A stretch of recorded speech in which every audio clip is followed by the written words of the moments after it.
Então, o tema dessa questão é o renascimento, né? Então, é interessante a gente, antes de resolver a questão, trabalhar um pouco esse conceito de renascimento. Então, o que foi o renascimento?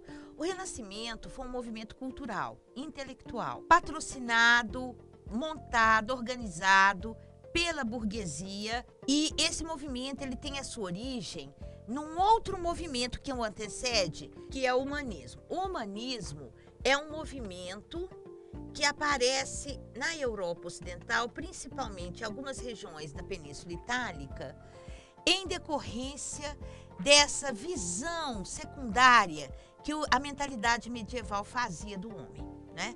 Então, uma visão bastante inferiorizada, onde o homem era mostrado como um ser pequeno, inferior, pecador, né? E o humanismo vem exatamente para contestar, para contrariar essa ideia.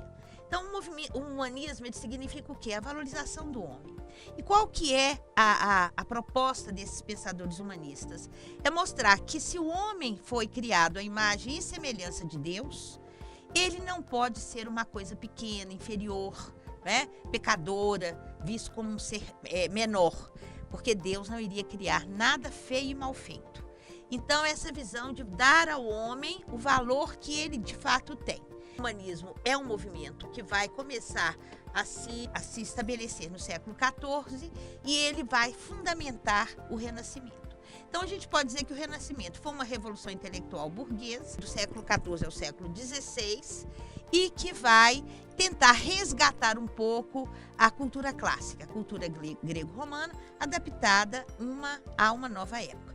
Lembrando que o agente social que vai proporcionar esse movimento é a burguesia, certo? Muito bem.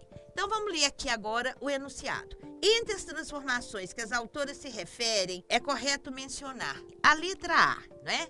A afirmação dos estados liberais.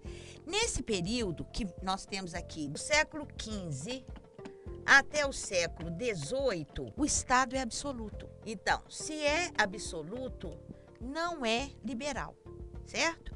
Então, esse Estado liberal aí está fora do lugar. Sob o controle da burguesia, a partir da retomada do estudo do direito romano nas universidades. Esse Estado liberal, só sob o controle da burguesia, ele só vai começar a se organizar a partir do século XVIII. Então, nós vamos ver que nesse período, quem controla o Estado absoluto, né, é a nobreza, tá certo? No caso aqui, a letra B. A letra B é o nosso gabarito correto. O desenvolvimento das atividades mercantis, entenda aqui mercantis como atividades comerciais, seria a mesma coisa, né? Que fez surgir uma nova camada social. Que nova camada social é essa? Essa camada social é a burguesia, né? Interessada em valorizar o indivíduo e a razão.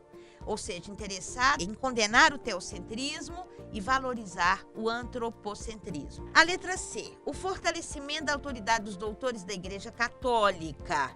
Essa Igreja Católica, ela é contestada no Renascimento. Não é que ela seja condenada, certo? Mas ela é contestada, as atitudes dela, não é? Nós vamos falar isso em questões posteriores, as atitudes, as ações, o comportamento vai ser contestado. Então, na verdade, ela não é valorizada, não se fortalece nessa época, ela vai perdendo um pouco esse poder que ela manteve durante toda a Idade Média.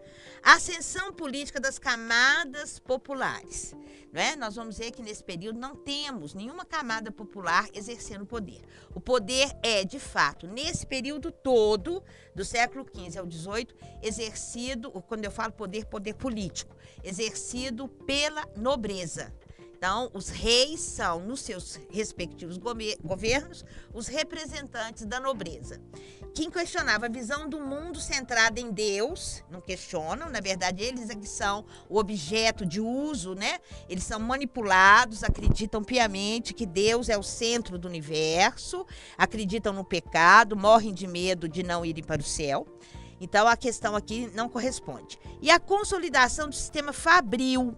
O sistema fabril, ele só vai ser consolidado no século XVIII. Ele só acontece no século XVIII através da Revolução industrial, que é uma nova etapa do processo histórico. O gabarito correto é a letra B.